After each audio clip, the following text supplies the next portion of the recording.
अस्सलाम वालेकुम। मेरा नाम महानूर खालिद है और मैं जबड़ नामी गांव से ताल्लुक़ रखती हूं, जो कि कोहाट डिस्ट्रिक्ट का एक बहुत ही दूर अफ्तादा गांव है। और मैंने सर की बात, जैसे कि मैंने बहुत आम स्कूलों में पढ़ा है, जहाँ के बड़ी मुश्किल से उर्दू भी सीखते हैं हम। और एफएससी मैंने यहाँ पे कोहाट से की है।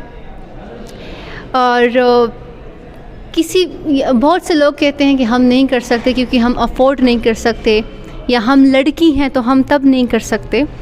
तो ये सारे सिर्फ एक्सक्यूज़ेस हैं, क्योंकि जो कर सकते हैं वो करके दिखाते हैं। अल्लाह रास्ते खोल देता है। जब मैं एफएससी में थी तो मेरे पास खाने आप अपना कंटिन्यू रखें, लेकिन उनको गाइडलाइन भी बताएं स्टूडेंट को, फिर वो अपनी क्या है सबसे पहले अपनी स्टोरी सुनाएं, फिर उनकी अपनी स्टडी शेयर कर लेंगे। मैंने कहा ठीक है, या सही है। तो एफएससी में ऐसा था कि मेरे पास खाने तक के पैसे नहीं होते थे। मेरा गांव बहुत दूर था। मैं 5 गाड़ियां चेंज करके कोहाट में इकरा कॉलेज में पढ़ा था मैं इकरा कॉलेज पहुंचती थी। फजर की अज़ानों से पहले मैं गांव से निकलती थी और इशा की अज़ानों तक मैं वापस जाती थी अपने गांव। तो उस दौरान मैं कुछ भी नहीं खाती थी क्योंकि मेरे पास पैसे नहीं होते थे। मेरा बाप एक लाइनमैन था वापडा में, जो कि घर घर जाके बिल जो है मीटर्स चेक करता था, बिल बनाता था। लेकिन उन दिनों मेरे अब्बू का एक्सीडेंट हो गया था। वो बिल्कुल चारपाई पे थे, like as a dead body, बिल्कुल मफलूज थे। तो सारा खर्चा जो था वो उनके दवाइयों पर लगता था। और मेरा एक छोटा भाई था, मेरे साथ 9 में पढ़ता था उस वक्त, और मैं एफएससी में पढ़ती थी। और फिर मैं इस एकेडमी में आई। सिर्फ 2 चैप्टर मुझे याद है कि 2 चैप्टर मुझे मसला था फ़िज़िक्स में, तो मैं आई और यहाँ के मैंने सर नासिर से कहा कि मैंने 2 चैप्टर पढ़ने हैं। तो कहते हैं कि हम यहाँ पे प्याज टमाटर बेचने आए हैं, जो कि तुम 2 चैप्टर पढ़ने आई हो। वो हंस रहे थे।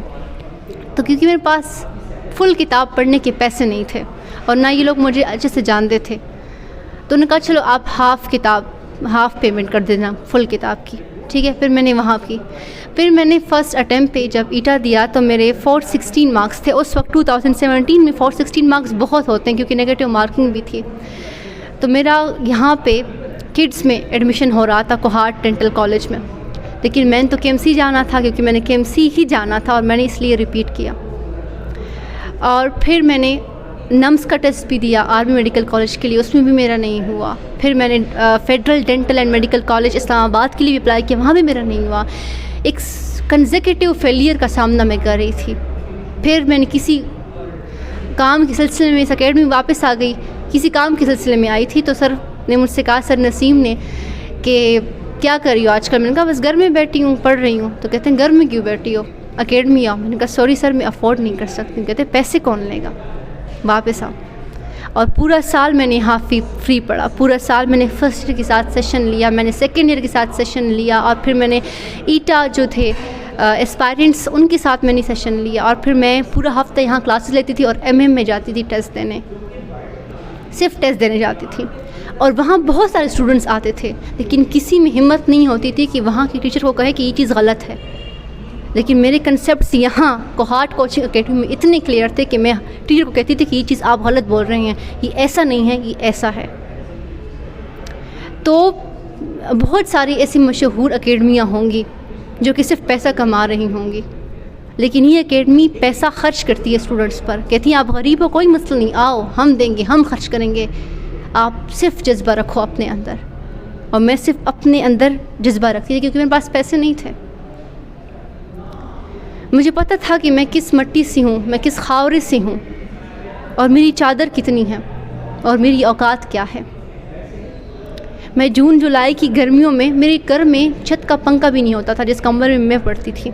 जून जुलाई की गर्मी में कभी कभी मैं 20 दिन बाद भी नहा लिया करती थी, क्योंकि मैं 13 घंटे पढ़ती थी, 14 घंटे में स्टडी करती थी।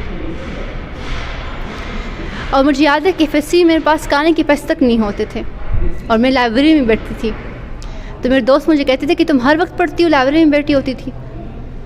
मैं कहती थी मैं उनको कैसे कहूँ कि मैं पढ़ने नहीं बैठती लाइब्रेरी में, मुझे भूख लगती है तो मैं दोस्तों से छुपने के लिए लाइब्रेरी में आ जाती हूँ, क्योंकि औरों के हाथों में समोसे और चिप्स देखकर और भूख लगती है। वो भूख प्यास मैंने बर्दाश्त की, सब कुछ बर्दाश्त किया, गर्मी भी बर्दाश्त की। बस फिर मैंने 595 मार्क्स ईटा में लिए, सिर्फ इस एकेडमी की सपोर्ट की वजह से और मेरे माँ बाप की सख्तियों की वजह से। तो बस फिर मैं टॉप 50 में आ गई केएमसी में। जब मैं केएमसी में चली गई तो मैं ऐसे गांव में पढ़ने वाली बच्ची थी कि मुझे इंग्लिश भी नहीं आती थी, तो मेरे इंग्लिश का बहुत मजाक उड़ाते थे लोग। लेकिन आज मैं पूरे केएमसी के सामने फ़ख्र से कह सकती हूँ कि नहीं है मेरा बाप अंग्रेज़, मुझे नहीं आती अंग्रेज़ी, लेकिन आज इतनी कॉन्फिडेंट हूँ कि केएमसी में अगर कोहाट का जिक्र होता है तो सबसे पहले नाम उनके जहन में महानूर का आता है, क्योंकि मुझ में इतनी हिम्मत है कि मैं सैकड़ों बंदों में भी बात कर सकती हूँ। क्यों ये हिम्मत मुझे मेरी औकात बताती है, मेरी मट्टी ने दिलाई है। और बस मैं लड़की हूँ, ये मैं जब आती थी मैं एकेडमी से, मैं पैदल आती थी। तकरीबन 1 किलोमीटर 2 किलोमीटर का फासला था मेरे घर में और एकेडमी में। मैं पैदल आती थी, सहरी के वक्त भी आती थी, तपती दोपहर में भी आती थी और शाम को रात को वापस जाती थी एकेडमी से घर। तो बहुत से लोग आवाज़ से कसते थे, बहुत से लोग रिक्शे वाला देखता था, कमेंट पास करता था, दुकानदार बाहर निकल कर आके देखते थे, लेकिन मुझे रुकना नहीं था। और ये सारी मेरी रास्तों की रुकावटें थी।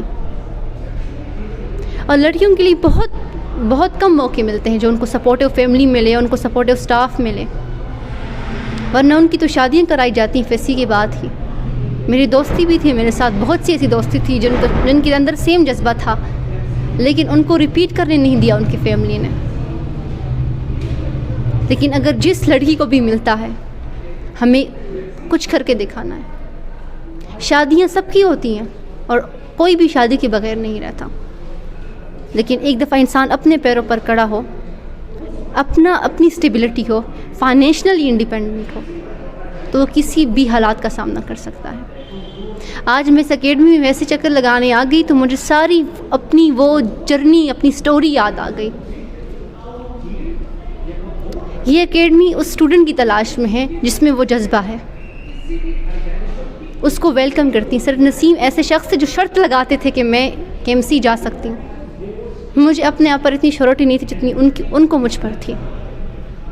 और जब मैंने ईटा में मार्क्स लिए, टॉप 50 में मैं आ गई, तो बस फिर वो सबसे ज़्यादा खुश थे। इस स्टाफ किसी कोहाट कोचिंग एकेडमी का स्टाफ सबसे ज़्यादा खुश था। अगर आपने जाना है ईटा में तो आपने ब्रेक नहीं लेनी स्टडी में।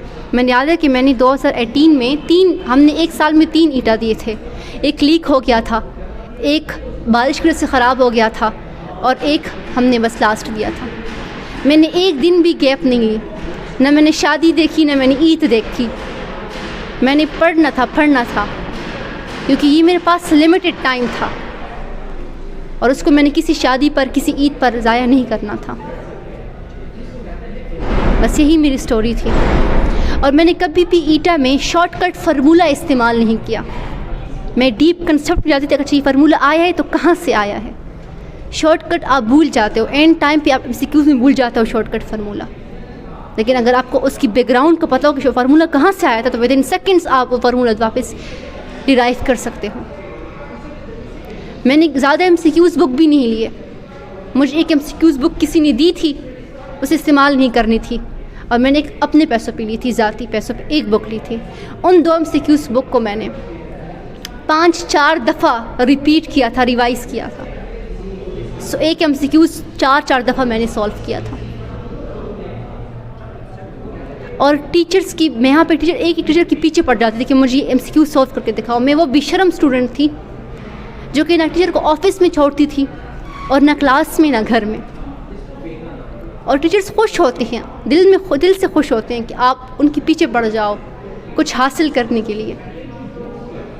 तो बस ये मेरी स्टोरी थी। आप बेशर्म स्टूडेंट बनोगे, बेशर्म ये कि आप कुछ पाने के लिए बेशर्म बनोगे, तो यकीनन आप मेरी तरह उस मकाम पे होगे जिसका एक गरीब बंदा सिर्फ सोच सकता है। बाकी रास्ते की रुकावटें ख़त्म हो जाती हैं और अल्लाह रास्ता निकालने वाला है। ऐसे ही था। शुक्रिया।